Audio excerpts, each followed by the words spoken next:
As Mariah Carey likes to say, it's time.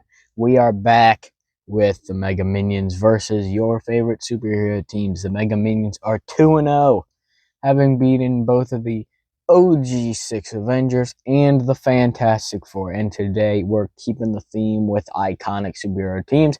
Today we are going to have the original Justice League of America, specifically the ones from the 2017 Snyder Justice League. That is Aquaman, The Flash, Cyborg, Wonder Woman, Batman, Superman, and I don't know if I said Aquaman. I think I did.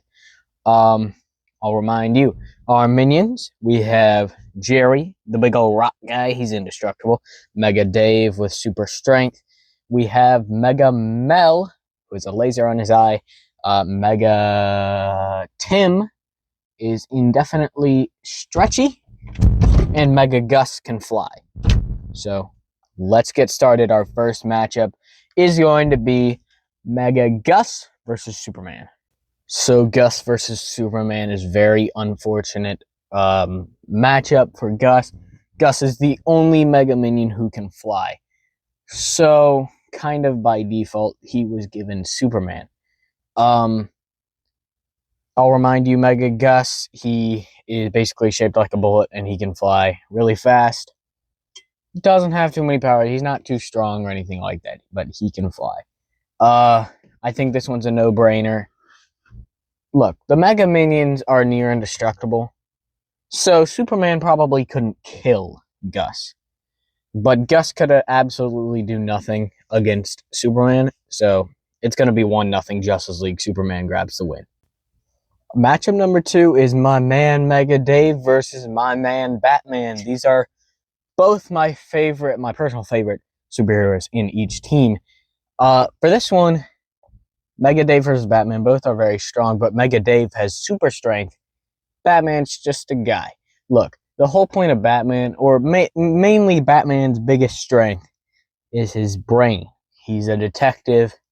He's strong, and he's persistent. He's hard to beat. But I also think this is an easy one that I am going to give to Mega Dave. Now, I think Batman, if he brings his right gadgets and stuff, he might have a chance. But once again, these minions are basically indestructible, and unfortunately, Batman is not indestructible. I have to give this one to Dave. 1-1 tie.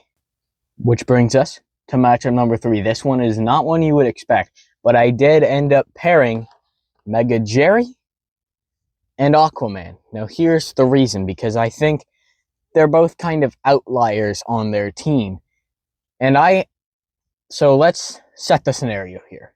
Aquaman, where's he most likely going to be if he's preparing to fight somebody? The sea or around water. So let's say Jerry approaches Aquaman,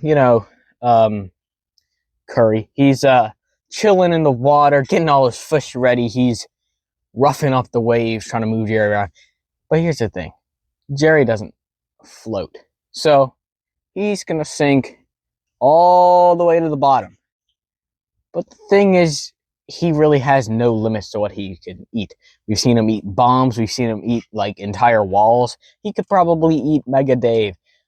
So what he's going to do, he is going to drink literally every fluid ounce of water in the ocean.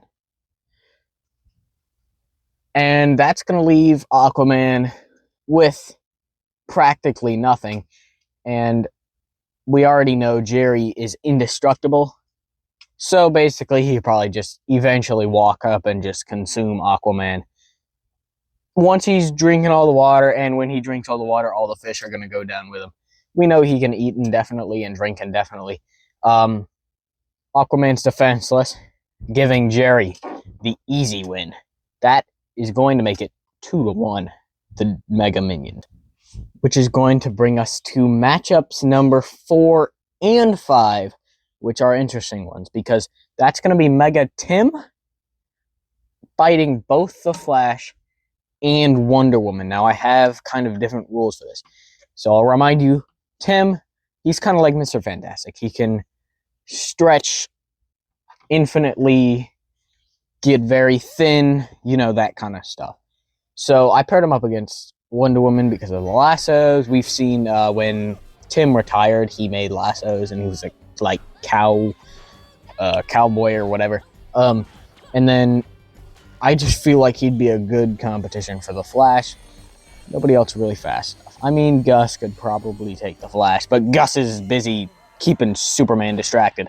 So here's what happened. We'll talk about the Flash first. So what I believe would happen with the Flash is Tim would just keep stretching out towards Gus, or sorry, my bad, towards Barry as he's running, and Barry would just grab Tim's arm and stretch it all up or tie it all up like a knot. You know, it's going to be tough for him to get out. I believe he'd be able to get out. I don't think the Flash could do any damage on Tim, but I don't think Tim could do anything with the Flash, which is why I'm going to make this one a toss-up. Now, here's how the Flash would win. He ties up Tim. Tim's left defenseless. Or, sorry, I dropped the mic. Or what could happen is Tim just catches the Flash, or he makes a ring to where the Flash can't go anywhere. So I think that one is a theoretical toss-up. So I'm going to give one half to each team. Then it's Tim versus Wonder Woman. Now, Tim versus Wonder Woman is kind of a similar deal. It's a hard one to call because Wonder Woman has her lassos. She's immortal. Tim can make lassos with his arm. You know, the Mega Minions are basically immortal. You can't kill them. We all know that. Which is why I'm also going to have that one be a toss-up, because what could either happen is Wonder Woman just completely overstrengths Tim, or Tim just ties up and suffocates Wonder Woman. She's immortal. She can't die. That one's going to be a toss-up. So one half for Wonder Woman and one half for the Flash adds up to one total point for the Justice League, which is going to put us at 2-2, a tie going into our final matchup. And that final matchup, ladies and gentlemen, is Mega Mel versus Cyborg. Mega Mel, he has a laser on his face. It just cuts straight through things. So it's not necessarily like Cyclops' laser. Cyclops' lasers kind of just bounce things off. Mel's laser just cuts straight through. So he's the clear matchup for Cyborg. Cyborg's hard to beat, right? He's a robot. He has flight. He has all those mind things. He has lasers himself. Here's the thing: you can't cut through a minion. They're basically indestructible, and it's pretty much impossible to cut through one of them. So that's why I think Cyborg's lasers are basically useless against Mel. And Mel, eventually he just kind of turns his laser on and just spins around until he hits something, and he'd eventually hit Cyborg, which is why I'm going to give that to Mel, which, drum roll, makes it a 3-2 victory for the Mega Minions. So there's your answer. Yes, the Mega Minions could beat the Justice League of America from Snyder's 2017 film. There we go.